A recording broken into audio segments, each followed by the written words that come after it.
Why shouldn't they bring that up relentlessly to the point where your average American, wherever they fall politically, when they hear Trump, they think, oh yeah, 91 criminal charges, Trump, that guy. You have to make stuff stick to him. When you bring up Trump, oh yeah, the guy who overturned Roe versus Wade, that Trump, that colossally unpopular thing. No one cares about that. Like regular folks, like I'm a little above regular, but folks who don't dwell in politics like that, folks who don't purposely watch political media, they probably don't even know what an indictment is. They don't care about that. All they care about is they check that they get on Friday and how much taxes being taken out of and how much rent, food, gas, necessities, how much that costs.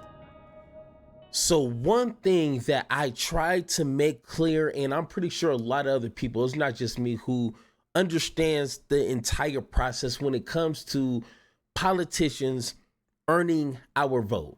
And one important aspect that a lot of people seem to not really comprehend too well is if you don't have a good track record, people are going to notice that. If you don't have anything really to offer, people are going to notice that.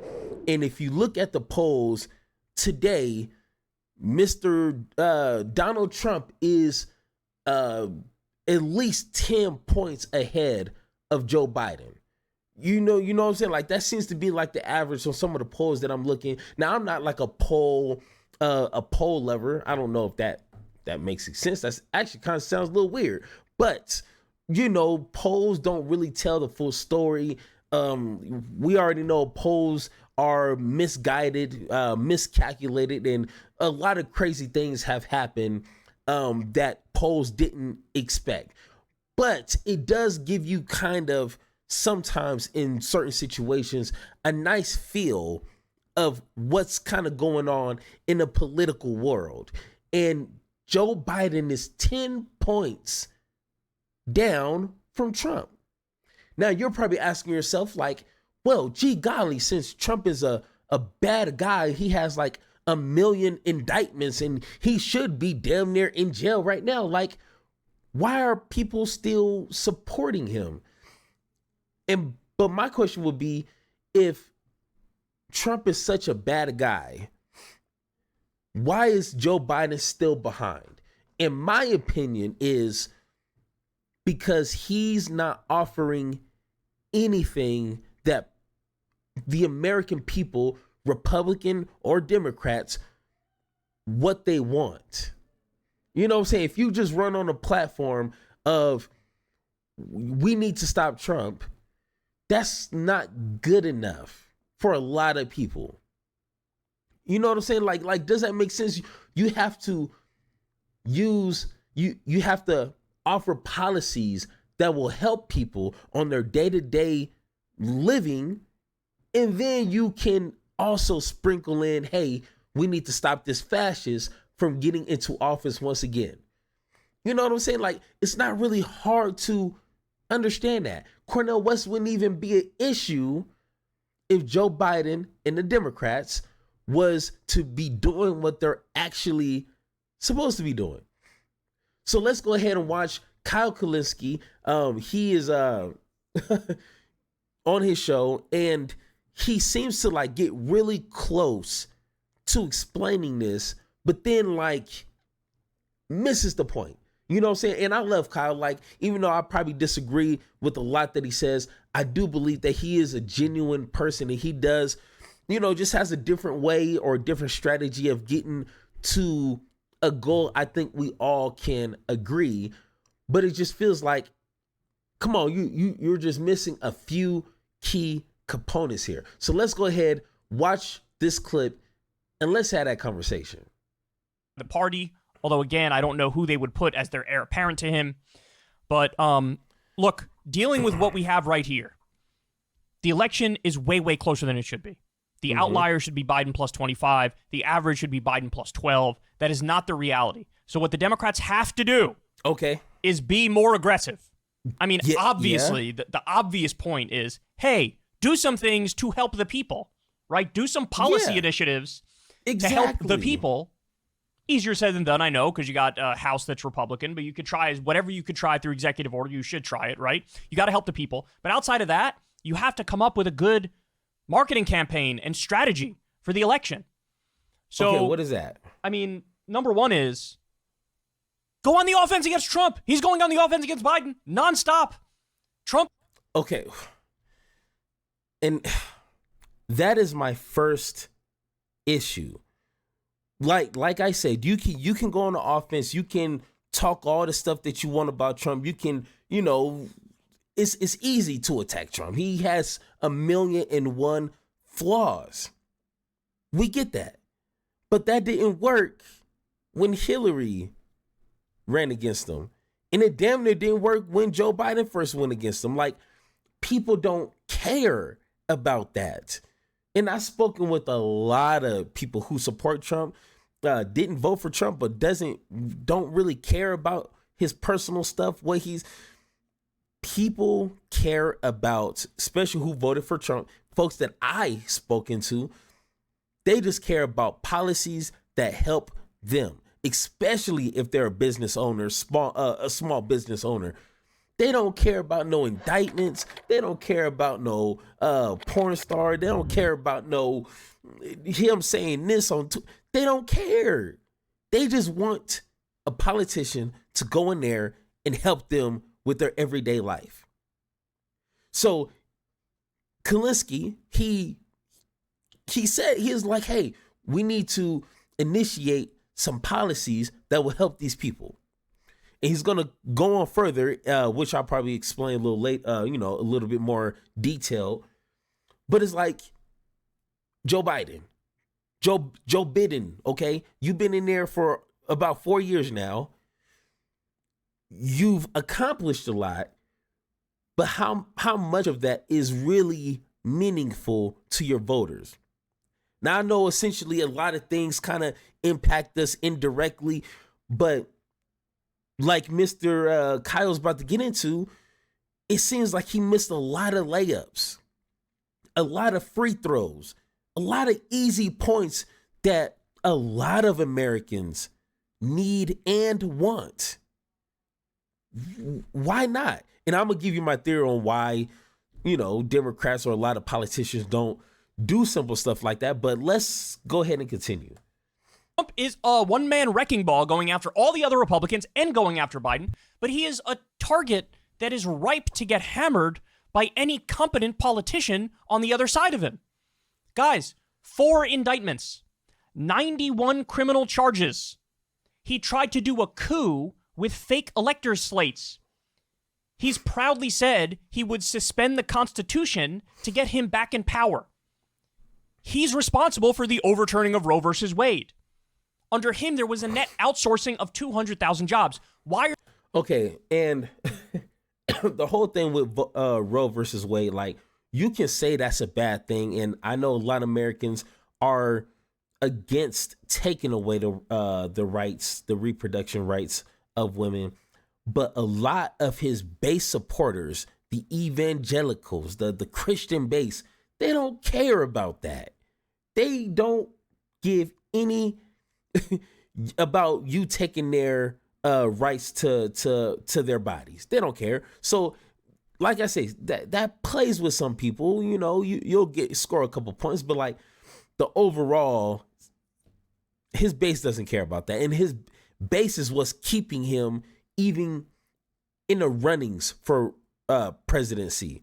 You know what I'm saying? So, good luck with that. You could complain about that, but None of these Democratic politicians saying these things about Trump. None of them are saying these things. Like the 91 criminal charges thing, I read that it was a total of 91 criminal charges. I've been bringing it up over and over and over and over and over. I don't hear any Democrats bring up 91 criminal charges. That's a real number. That's not hyperbolic.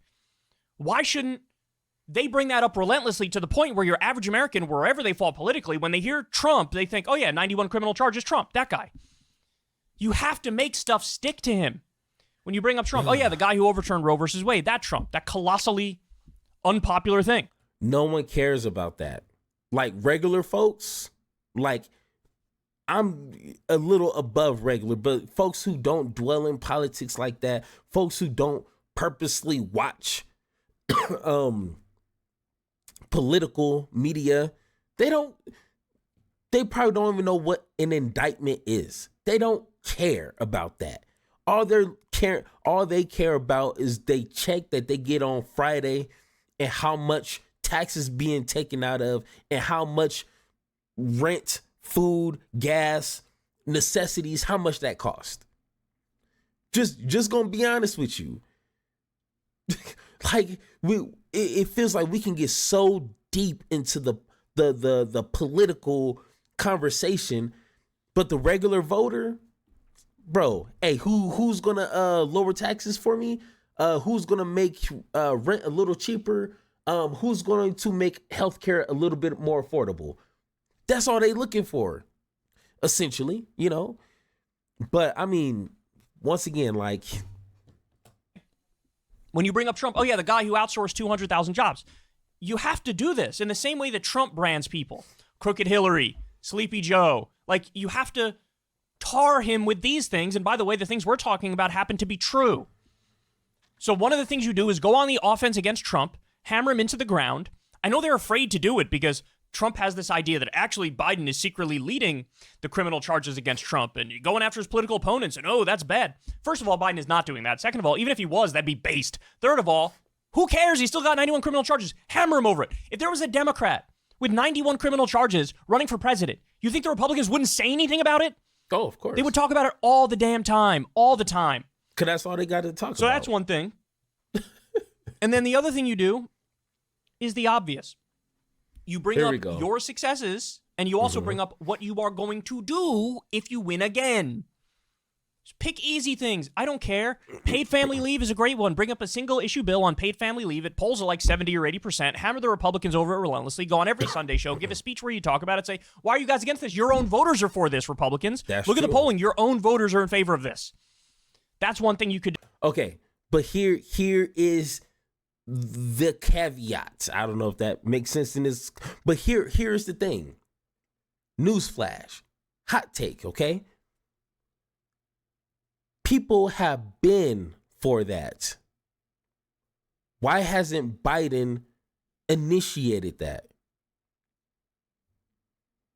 It's not like just recently, a couple weeks ago, everyone was like, hey, paid family leave, that actually sounds like a pretty good idea. No, people have been talking about this for years now. If it's so easy, if it's such a layup, if it's such a free throw, go ahead and do it. Just go ahead and do it. But my theory, it could be a conspiracy theory or a tactic or a strategy that I see that a lot of these politicians, they do is they try to purposely hold on to some of these policies or these actions that they can implement to almost like guarantee a second term. And then when they get that second term, because, you know, oh, I wasn't finished, you know, we still got so much to do. Just get me in office for, you know, that second term and then we can finish. And then they still don't do half the things. Then the next Democrat, hey, we need to get, you know, family paid leave. We need to get that. It never happens. All right, hey, second term around the corner. We're almost finished. Just get me in that office and we're going to. It's like, bro, it just seems like a recycled strategy over and over. Who's going to do it? Do extend the child tax credit. That would help out tremendously with people who are struggling when all of the social safety net. Why doesn't he just, I don't know. I don't know if it's as easy as me, you know, just saying it, but just get it back going. I mean, just do it. Just do it. Everybody and their mama saying, hey, child hunger cut down by like what? A crazy amount. I want to say almost 40%. It went from like 11, 12 or 16% to like 8%. It was a crazy number. And as soon as Biden, or, you know, as soon as the policy kind of just died off, it steadily rolls back up. I mean, if I know this information, I know Biden and his team, hopefully they know that. But I mean, it just seems too obvious of a strategy. Like, it's the only thing they can keep voters going to the poll is just these little simple things. Like, hey, it's extensions during the pandemic went away. And then Ro Khanna has a great bill out to rein in corruption. It goes after the Supreme Court. There's a scandal every single week about how the Supreme Court is even more corrupt than you thought. And no Democrat is bringing it up. Guys, Republicans are talking more about how John Fetterman dresses than Democrats are talking about the Republican Supreme Court, which was just exposed in its like 73rd corruption scandal in a row. Luxury trips, private jets, yachts, going to retreats, okay, I get it. But it's like he wants the Democrats to do the same playbook that Republicans are doing. I prefer Democrats stick to what's important. I don't care, once again, about what Trump and all these other Republicans are doing. I mean, it's entertainment, you know what I'm saying? But at the end of the day, I need to be able to memorize what Biden has accomplished and what he wants to accomplish. If we're all just like, wait, what did he do? Oh, yeah, but that ended. Oh, he's going to do this? Oh, on his next term. Okay.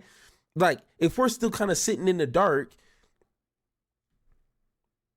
what Democrats and people, on YouTube and on these social media platforms, what they need to do is be hammering what's important and not about Trump. Let the small YouTubers like myself talk about the nitty gritty and the funnies and it's 101 indictments now. Like, let us talk about that. But Mr. Kyle Kulinski, who has 1 million subscribers, talk about the important things.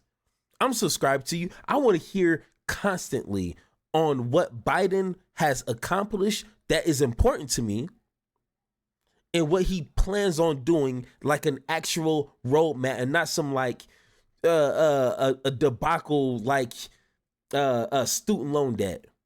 Oh, he did it this way. He should have known not to do it this way. But I guess next time he's going to do it this way. And it's like, oh, you fumbled. And now you want a second term to try again? I don't know. But let's go ahead. So it just feels like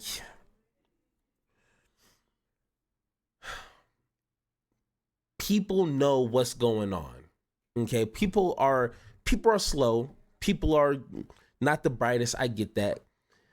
But they're not as naive as what some people might think. The reason why Trump is popular, and I wish Democrats or anybody at this point would be just as gangster, but progressively. You know what I'm saying? Like Gavin Newsom might be that guy. I'm not sure. You know what I'm saying? But the reason why people like Trump, and once again, this is having countless of hours of conversating with all kinds of people, black, white, Mexican, everything in between, who support Trump or at least don't hate him.